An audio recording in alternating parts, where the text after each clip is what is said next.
Welcome back to the Scaredy Cat Guide, my friends. My name is Ginny, and today we are talking about Harry Potter and the Forbidden Journey and Universal's Islands of Adventure.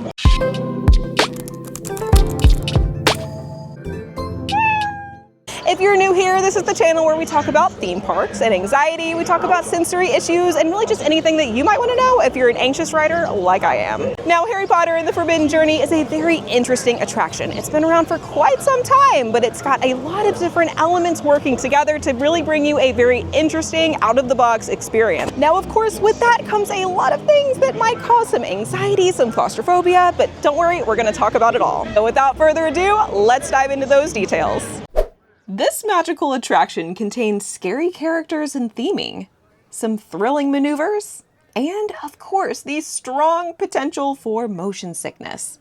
On top of that, this attraction also contains a claustrophobic ride and queue, some flashing lights and sensory effects, and of course, some very loud sound design. So first off, let's talk about that scary theming. Now, this attraction is without a doubt an intentionally scary ride. You'll come across creatures and villains that you might recognize from the movies, including spiders, dementors, dragons, and even a whomping willow. Now, these baddies appear on screen and also in animatronic form. Now, these animatronics are big, they're in your face, and often involve sensory elements like fog effects or flashing lights. There are several jump scare moments as well as a strong sense of peril. Now, this of course will be pretty familiar if you've seen the Harry Potter movies. A lot of these scenarios and situations you'll find yourself in on this attraction are really very on par with some of the shenanigans that our favorite characters get up to in the Harry Potter movies. However, when these things are right in your face and really trying to scare you, it can feel pretty darn intense. Now, in my personal experience, I'm not usually too unsettled by this kind of thing because I do these rides all the time. However, the dementors here really have me tensed up and genuinely scared every time that I ride. These guys in particular are incredibly large and appear extremely close to the ride vehicle. On top of everything, their lifelike movements and just plain scary character design is enough to send a chill down my spine. Now, moving right along, let's talk about the thrill elements here. Now, while Harry Potter and the Forbidden Journey is not a coaster by any means, this unique ride system gives you an intense ride nonetheless. You will find yourself swung around on a mechanical kuka arm, simulating drops, turns, and dramatic flying maneuvers. At times, you'll be tilted all the way onto your back, which many people mistake for going upside down. While I can assure you, you will not be going upside down at any point in this ride, you're still in for a wild experience that should not at all be taken lightly. Now, aside from these intense maneuvers, let's talk about the motion sickness. Now, you will of course come across some disorienting maneuvers here, rushing visuals, and lots of screens. I know so many people who don't do this ride at all due to the motion sickness, even those who don't typically struggle with it. So just be prepared that this one can be a bit of a doozy. Now let's move on to the claustrophobic elements. Starting off with the queue, you'll find plenty of tight hallways and winding narrow corridors along the way. Of course, there is amazing theming throughout this entire queue, but it's still a cramped kind of dungeon-like area. Now, the ride itself utilizes an overhead harness, which, as you guys know, definitely has the propensity to feel pretty confining. Now, the show scenes themselves can feel pretty enclosed and even cramped in some places. So really all around, if you include the queue, the ride restraints, and the actual show scenes themselves, I would say that this ride is very claustrophobic. Now let's talk about the sensory effects. We've really got everything here, from smoke and fog effects to simulated fire and even wind. We also have tons of flashing lights, startling moments, and very loud sound design as well. I would not recommend this attraction for those with major sensory issues unless you're a massive Harry Potter fan or you know that you can handle these particular elements. I, for example, definitely struggled with those sensory issues, but I love Harry Potter. Usually handle this ride, especially if I have my noise canceling headphones. Now let's talk about those ride vehicles. Now what we have here is a kuka arm ride system that seats 4 guests each in a single row. Now, this is basically just a mechanical arm that is fixed to the ride vehicle. It's a very unique, very different ride system that really allows you to have some crazy maneuvers and interesting movement, along with swing you back and forth between a physical set and the screen. Now, as I said before, we do have an overhead harness here that's pretty standard compared to other coasters and other thrill rides you might have ridden before, but even though it might be familiar, it is no less claustrophobic. Now, moving on to the ride duration, Harry Potter and the Forbidden Journey clocks in at 4 minutes and 4 seconds. This is very, very standard when it comes to other dark rides in the parks, and even on the shorter side. This attraction is action-packed, and you will be moving from one scene to another very, very quickly. However, even though it's a short experience, definitely be prepared for some of those elements that we've talked about here.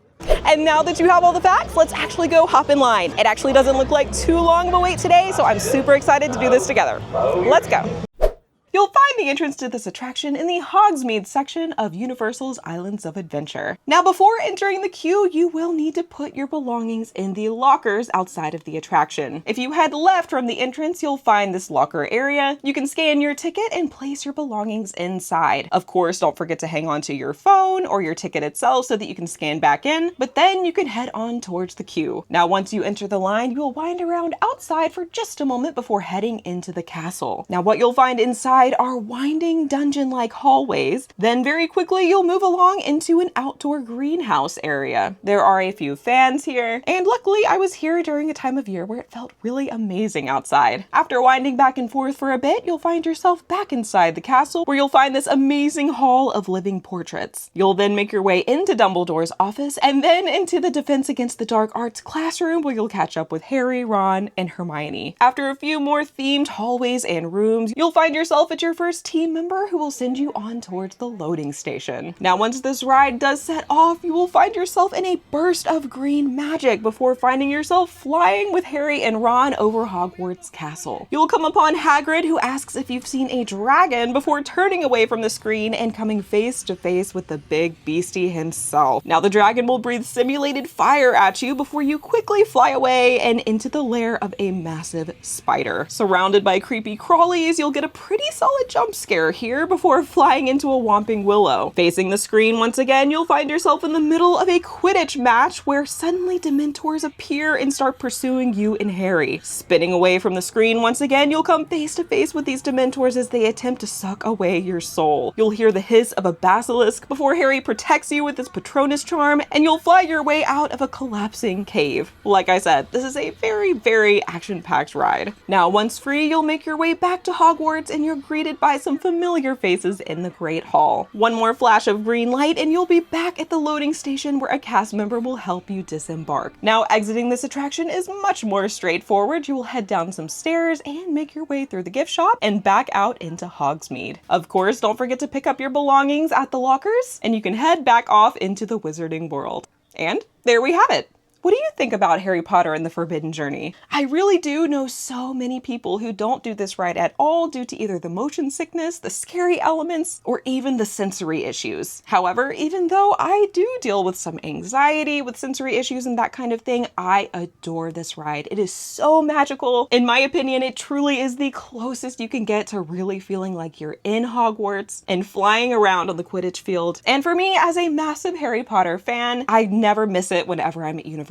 But let me know in the comments. I would love to know what you guys think about this ride. Really quick, I wanted to give a huge thank you to Undercover Tourist for allowing us to use your footage here. Of course, like with most attractions at Universal Studios, I was unable to film on the ride itself, so thank you so much for permission to use your clip so that I can show you guys exactly what to expect on ride. And as always, if you liked this video and would like to see more like it, don't forget to like, subscribe, stick around, stay a while. We would love to have you in our little community of anxious riders. I hope you guys have a wonderful day, and I'll see you in the next one.